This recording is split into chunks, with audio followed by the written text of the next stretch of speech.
Toon Bells. 7 बाज भाइयों की एक बहन। क्या बात है, आजकल काका को दावत पर नहीं बुला रहे हो? अरे काका, तुम्हें दावत की पड़ी है। यहाँ हमारे भूखे मरने की नौबत आ गई है। 3 दिन से भोजन का एक भी टुकड़ा नहीं खाया है। दुनिया में भूख से बड़ा कोई रिश्ता नहीं होता।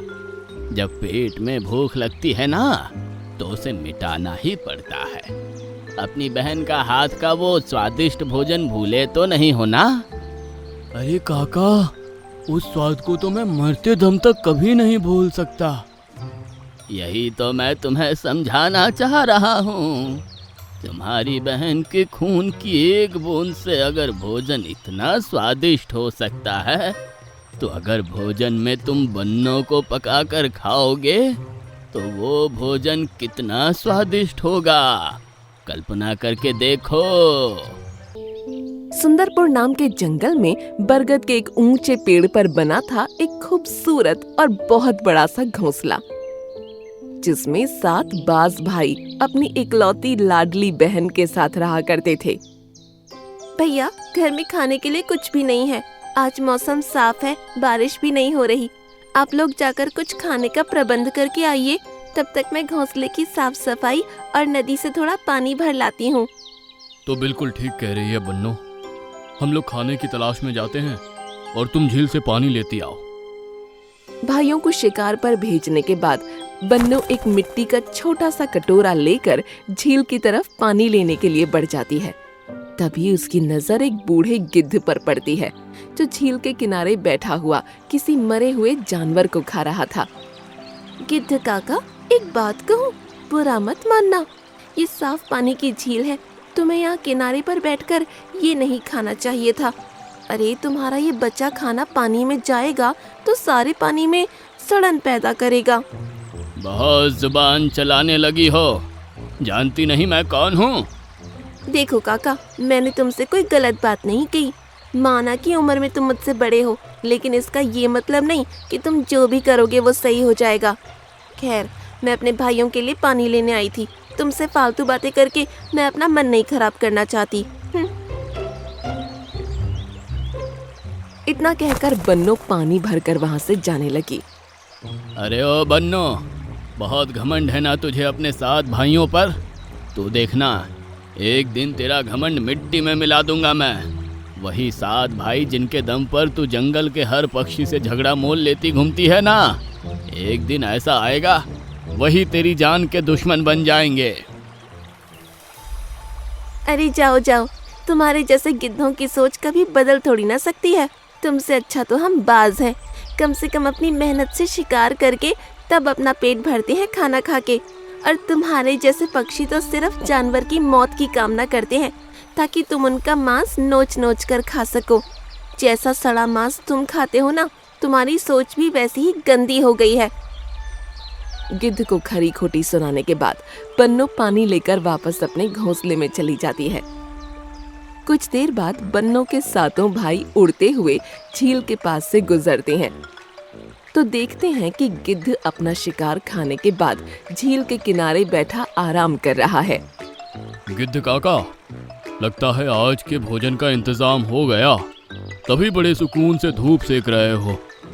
हाँ भाई, हमारा तो खाना भी हो गया और भर पेट मीठा मीठा पानी भी पी लिया। अब तो मैं पूरा दिन यहाँ पर आराम करूँगा।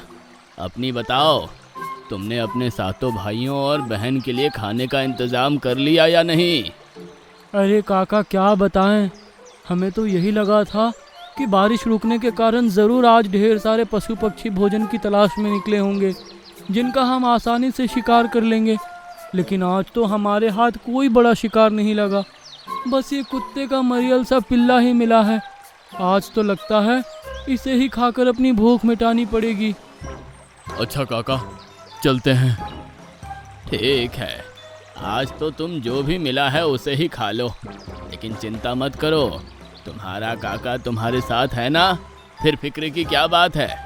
मैं कल तुम्हें एक ऐसे पेड़ के पास ले चलूँगा जहाँ पर कई सारी सुंदर सुंदर चिड़ियों ने अंडे दिए हैं। उन अंडों को खाकर तुम्हारा दिन बन जाएगा। ठीक है काका। सातों भाई अपना शिकार लेकर वापस से घोंसले में पहुंचते हैं और मांस को पकाने के लिए अपनी बहन को दे देते हैं। प्यारी बहना, आज तो तुम यही पका दो, लेकिन कल गिद्ध काका ने वादा किया है कि वो हमें चिड़ियों के नन्हे नन्हे बच्चे और अंडे खिलाएंगे। मेरे तो अभी से सोच सोच कर मुंह से पानी आ रहा है। कैसी बातें करते हो भैया?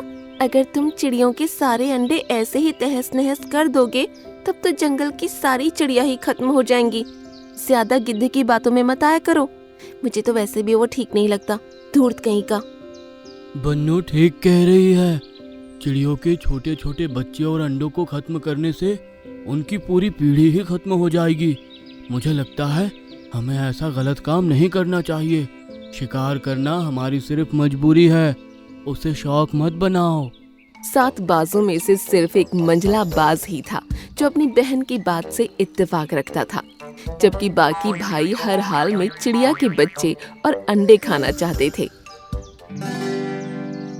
अगले दिन गिद्ध 7 बाजों को चिड़ियों के ठिकाने पर ले जाता है, जहाँ से बाज चिड़िया के बच्चे और अंडे उठाकर अपने घोंसले में वापस लौट आते हैं।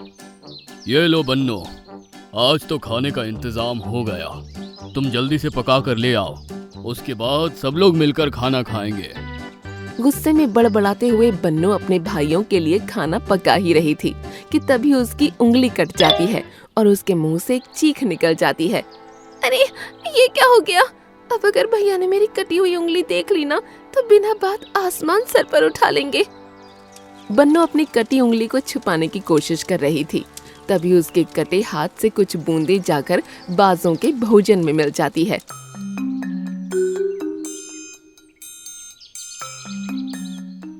सच सच बताओ बन्नो, आज खाने में ऐसा क्या मिला दिया जो ये इतना स्वादिष्ट हो गया? अरे भैया, घर में वही 4 मसाले हैं, उन्हीं से खाना बनता है। आप भी कमाल की बातें करते हो। छोटा बिल्कुल ठीक कह रहा है, आज के खाने का अलग ही स्वाद है। जरूर कुछ तो मिला है इस खाने में जिसने इसका स्वाद कई गुना बढ़ा दिया है। देख बन्नो, दिमाग पर जोर डाल और सोच कर बता कि आखिर आज के खाने में क्या अलग है। बन्नो कुछ देर तक सोचती है, तभी उसे अपनी उंगली वाली बात याद आ जाती है और वो अपनी उंगली छुपाने लगती है। अरे बन्नो, ये तेरी उंगली में क्या हुआ है? दिखा तो जरा। वो भैया, आज जब मैं खाना पका रही थी ना तो जल्दबाजी में चाकू से मेरी उंगली कट गई थी। मुझे हड़बड़ी में कुछ समझ में नहीं आया और गलती से मेरी उंगली से निकले हुए खून की कुछ बूंदें चूल्हे पर रखे खाने में जा गिरी। इसका मतलब आज के भोजन के स्वादिष्ट होने के कारण तुम्हारी चोट है। बन्नो को समझ में कुछ नहीं आ रहा था कि आखिर ऐसा क्यों और कैसे हुआ। तभी दरवाजे पर दस्तक हुई। बन्नो ने जाकर देखा कि गिद्ध काका उसके घोंसले में आए हैं। तुम यहाँ क्यों आए हो? अरे बन्नो, काका से ऐसी बात क्यों कर रही हो? आज जो इतना स्वादिष्ट खाना हमने खाया ना, वो काका की बदौलत ही था। इसीलिए मैंने ही उन्हें खाने पर बुलाया है। काका को भी भोजन परोसो, उन्हें भी तो पता चले हमारी बहन कितना स्वादिष्ट खाना बनाती है। भाई की बात सुनकर बन्नो चुपचाप गिद्ध के लिए भी खाना परोस देती है। मानना पड़ेगा, खाना तो वाकई बहुत स्वादिष्ट बना है। आज से पहले मैंने तो इतना स्वादिष्ट भोजन कभी नहीं खाया। अरे काका, स्वाद का सारा राज हमारी बहन के पास है। उसको चोट लगी थी जिसके कारण ये भोजन इतना स्वादिष्ट हो गया है। तब तो बन्नो बेटा, अगली बार जब भी तुम्हें चोट लगे ना तो वो भोजन मुझे जरूर खिलाना। ये स्वाद मैं जीवन भर कभी नहीं भूलूंगा। काका की बात सुनकर बन्नो गुस्से में उन्हें घूरने लगती है। बन्नो जानती थी कि गिद्ध एक बहुत ही धूर्त पक्षी है जो उसके भाइयों के दिमाग में गलत बातें डाल रहा है। अगले दिन फिर से 7 भाई शिकार के लिए निकलते हैं, लेकिन बहुत ढूंढने के बाद भी उन्हें कोई शिकार नहीं मिलता। चिड़िया के घोंसलों पर हमला करके उनके बच्चे और अंडे तो वो पहले ही खा चुके थे। इसलिए पूरा दिन घूमने के बाद आखिरकार शाम को खाली हाथ ही उन्हें लौटना पड़ता है। कोई बात नहीं भैया, आप लोग निराश मत होइए। आज शिकार नहीं मिला तो क्या हुआ, कल हम सब भरपेट खाना खाएंगे।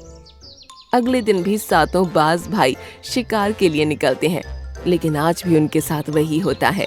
एक भी शिकार उनके हाथ नहीं लगता। इसी तरह 3 दिन बीत जाते हैं और सातों बाज भूख से व्याकुल होने लगते हैं। क्या बात है, आजकल काका को दावत पर नहीं बुला रहे हो? अरे काका, तुम्हें दावत की पड़ी है? यहाँ हमारे भूखे मरने की नौबत आ गई है। 3 दिन से भोजन का एक भी टुकड़ा नहीं खाया है। बाज की बात सुनकर गिद्ध धूर्तता से हंसने लगता है। दुनिया में भूख से बड़ा कोई रिश्ता नहीं होता। जब पेट में भूख लगती है ना, तो उसे मिटाना ही पड़ता है। अपनी बहन का हाथ का वो स्वादिष्ट भोजन भूले तो नहीं हो ना? अरे काका, उस स्वाद को तो मैं मरते दम तक कभी नहीं भूल सकता। यही तो मैं तुम्हें समझाना चाह रहा हूँ। तुम्हारी बहन के खून की एक बूंद से अगर भोजन इतना स्वादिष्ट हो सकता है, तो अगर भोजन में तुम बन्नों को पकाकर खाओगे तो वो भोजन कितना स्वादिष्ट होगा, कल्पना करके देखो। पहले से ही भूख से व्याकुल हो चुके बाज भाइयों को इस समय भोजन की सख्त जरूरत थी। इसलिए वो बाज गिद्ध की बात में आ जाते हैं और अपनी ही बहन को खाने का विचार बनाने के बाद वापस अपने घोंसले में पहुंच जाते हैं। भैया, चाहे जो भी हो, बन्नो हमारी सगी बहन है। हम उसे अपने हाथों से तो नहीं मार सकते ना। मैं एक चील को जानता हूँ जो बन्नो को मारकर हमें दे देगा। बाद में उसे हम खा लेंगे। क्या बोलते हो? सातों भाई छोटे बाज की बात से सहमत हो जाते हैं। सातों मिलकर अपनी बहन को कमरे में बंद कर देते हैं और छोटा बाज चील को लेने जाता है। कुछ देर बाद चील बन्नों के कमरे में जाता है और सातों भाइयों को एक जोरदार चीख की आवाज सुनाई देती है।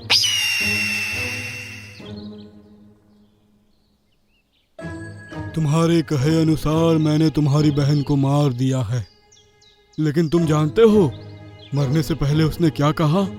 उसने कहा उसे खुशी है कि उसे खाकर उसके भाइयों की भूख मिट जाएगी। चील की बात सुनकर सातों भाइयों की आंखों से आंसू बहने लगते हैं और वो रो रो कर अपनी बहन बन्नो को याद करने लगते हैं। बन्नो को खाने से तो अच्छा होता कि हम सातों भाई भूख से तड़प कर अपनी जान दे देते। ऐसा ख्याल हमारे मन में आया भी कैसे? बहुत बड़ा पाप किया है हमने। भगवान हमें कभी माफ नहीं करेगा। लाओ ये चाकू, मैं अपनी जान देकर पश्चाताप करना चाहता हूँ। बड़े भाई की बात सुनकर बाकी के बाज भाई भी मरने की बात करने लगते हैं। तभी बन्नो अंदर के कमरे से बाहर आ जाती है।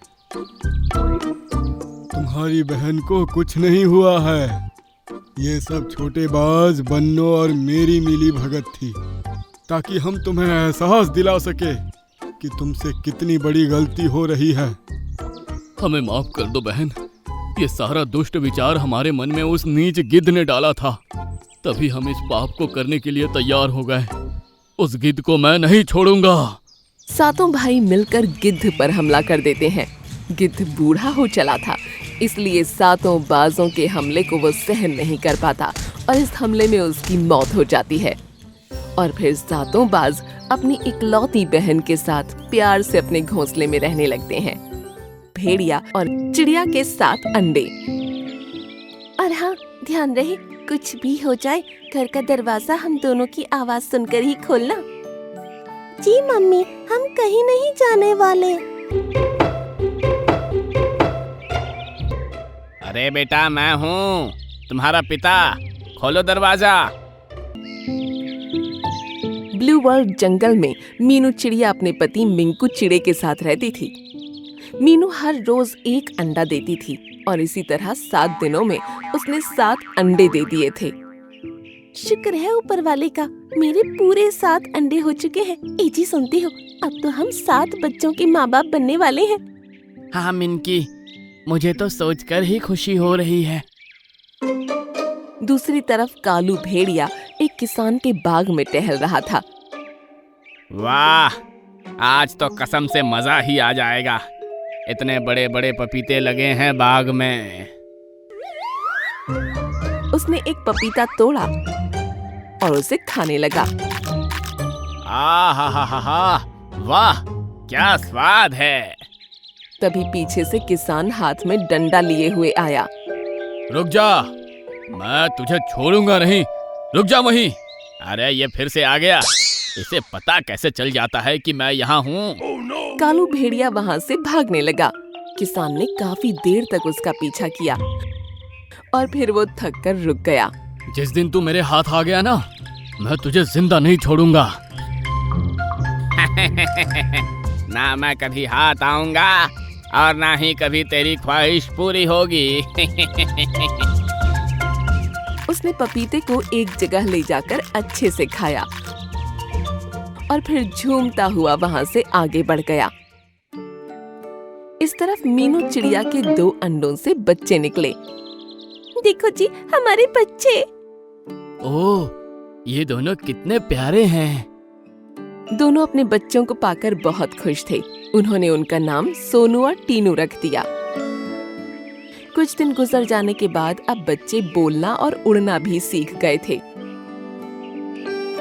बच्चों, अब हम दोनों खाने की तलाश में जा रहे हैं। तुम दोनों हमारे अंडों का ख्याल रखना। ठीक है मम्मी। और हाँ, ध्यान रहे कुछ भी हो जाए, घर का दरवाजा हम दोनों की आवाज सुनकर ही खोलना। जी मम्मी, हम कहीं नहीं जाने वाले। ये सुनकर मीनू और मिंकू दोनों घर से बाहर निकले। बच्चों, दरवाजा अंदर से लॉक कर लो। सोनू ने दरवाजा बंद कर दिया और फिर मीनू और मिंकू फिजा में उड़ गए। उसी समय कालू भेड़िया भी वहाँ से गुजर रहा था। उसने उन्हें जाते हुए देख लिया।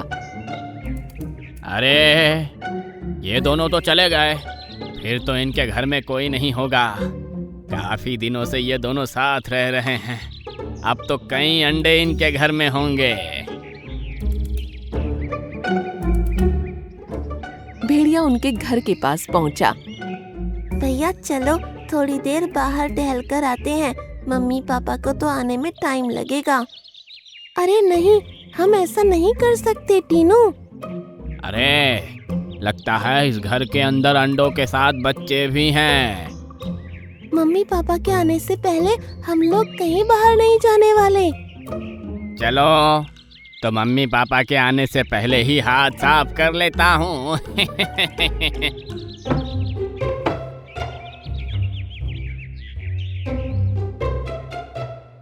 अरे ये दरवाजे पर कौन है? अरे बेटा, मैं हूँ तुम्हारा पिता, खोलो दरवाजा। पिताजी? लेकिन पिताजी की आवाज तो ऐसी नहीं है। बेटा, वो हम बहुत थके हुए थे ना, तो ऐसी आवाज निकल रही है। अच्छा पापा, मम्मी से बात करवाइए जरा। मम्मी? बेटा, तुम्हारी मम्मी ने तो मौन व्रत रख लिया है। दरवाजा खोलो तो सही। क्या सारे सवाल जवाब यहीं कर लोगे? नहीं, हमें यकीन नहीं है कि तुम हमारे मम्मी पापा हो। जाओ, हम दरवाजा नहीं खोलने वाले। ये सुनकर वो झुंझला उठा। ये बच्चे तो बड़े शातिर हैं। वो वहाँ से चल दिया और फिर कुछ सोचने लगा। हाँ, आइडिया। वो उसी समय वापस बाग में पहुंचा और फिर पपीता तोड़ने लगा।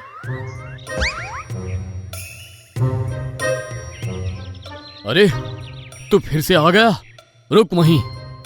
अरे ये किसान हर बार कहाँ से टपक पड़ता है।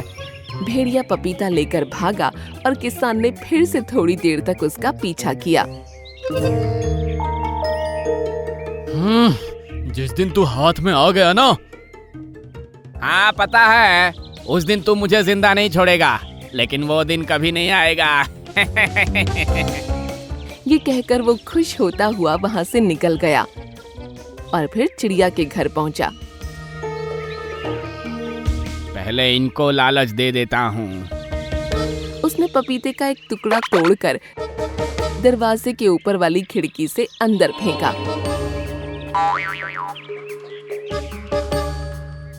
अरे ये क्या है? टीनू ने पपीता खाया। वाह, ये तो बहुत टेस्टी है। पपीते ले लो, पपीते, लाल लाल मीठे मीठे पपीते। अंकल जरा एक टुकड़ा और फेंकना। अरे बेटा, एक नहीं, पूरा पपीता ले लो। दरवाजा खोलो, मैं दे देता हूँ। ठीक है अंकल। अरे नहीं नहीं, बाहर मत जाओ, तुम फिर भूल गए माँ ने क्या कहा था। अरे बच्चों, दरवाजा खोलो तो सही, मैं तो तुम्हारे भले के लिए ही कह रहा हूँ। नहीं अंकल, हमारा भला हमारे माता पिता की बात मानने में है, हम बाहर नहीं आ सकते। अरे ये बच्चे तो बड़े ही शातिर हैं, लेकिन मैं भी आज अंडे लेकर ही रहूंगा। ये कहकर वो वहां से चल दिया और फिर उसे चिंकी लोमड़ी नजर आई। अरे वाह लोमड़ी,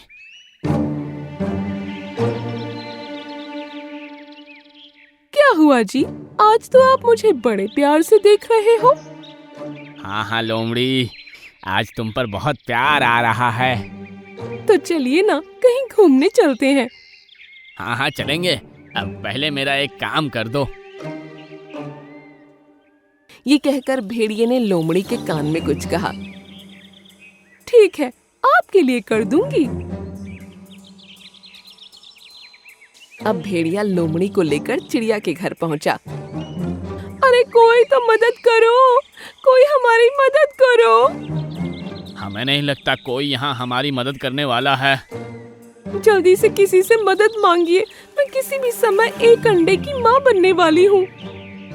अरे लगता है कोई चिड़िया माँ बनने वाली है। भैया, हमें तो इनकी मदद करनी चाहिए ना। हाँ, माँ और पिताजी ने हमें यही सीख दी है कि हमेशा दूसरों की मदद करो। काश कोई घर हो जिसके अंदर मैं आराम से अपने अंडे दे सकूं। ये सुनकर उन दोनों ने दरवाजा खोल दिया।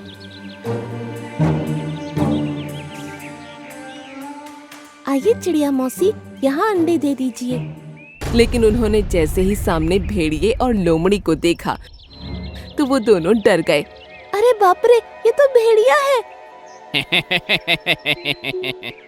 भेड़िया जल्दी से अंदर घुस गया और सोनू और टीनू घर से बाहर निकल आए।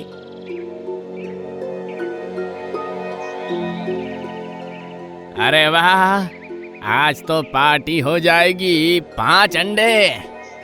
नहीं दुष्ट भेड़िए, अंडे को कुछ मत करना। नहीं, मैं तो बहुत कुछ करूँगा। ये कहकर भेड़िए ने 5 अंडों को उठाया। अरे ये आप क्या कर रहे हो जी? तू चुप कर। भेड़िया अंडों को लेकर वहाँ से भाग निकला। अरे ये क्या, वो भेड़िया हमारी मम्मी के सारे अंडे ले गया। वो दोनों बैठकर रोने लगे।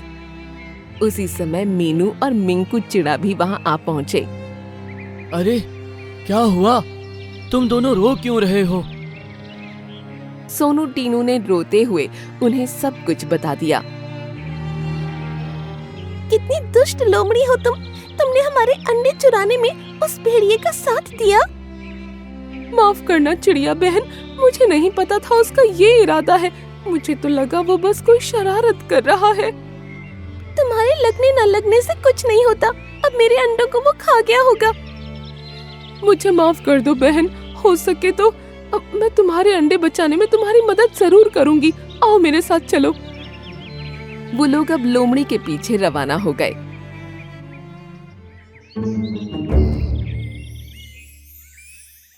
वहां से आराम से गुजरना।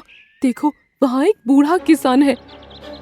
उन्होंने दूर से देखा कि वो किसान बाग में जाल बिछा रहा था। चलो आगे बढ़ते हैं। कुछ देर आगे चलने के बाद भेड़िए का घर भी आ गया। अब वो चारों छिप गए और लोमड़ी भेड़िए के पास पहुंची।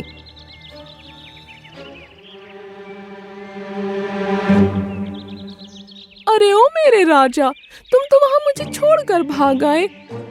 देखो लोमड़ी, मुझे तुम में कोई इंटरेस्ट नहीं है। लेकिन मुझे तो है ना, इसलिए तुम्हारे लिए और 5 अंडे देख कर आ रही हूँ। क्या कहा? और 5 अंडे? हाँ, मैं अभी देख कर आ रही हूँ। एक मुर्गी ने 5 अंडे दिए हैं। हैं? मुर्गी के अंडे? बताओ कहाँ है वो? वो पपीते का बाग है ना, वहीं देख कर आ रही हूँ। ठीक है, मैं अभी आता हूँ।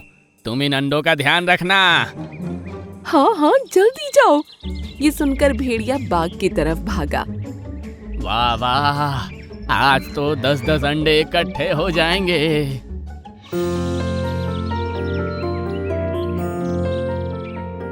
चलो मीनू चिड़िया, तुम्हारे अंडों को मैं तुम्हारे घर पहुंचा देती हूँ। तुम्हारा बहुत बहुत शुक्रिया। लोमड़ी ने उनके अंडों को उठाकर फिर से उनके घर में पहुंचा दिया। शुक्र है, अब जाकर जान में जान आई। मेरे अंडे। लेकिन तुमने जो उस भेड़िए को मुर्गी के अंडे लेने भेज दिया, वो भी तो ठीक नहीं किया ना।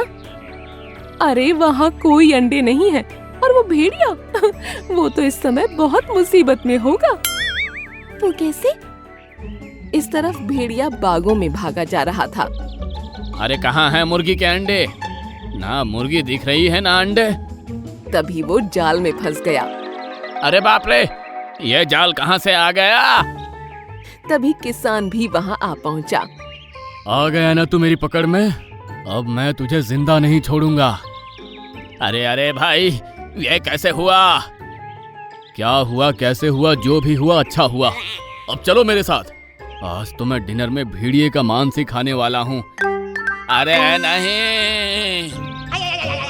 किसान भेड़िए को घसीटते हुए ले गया और कहानी यहीं पर खत्म हुई।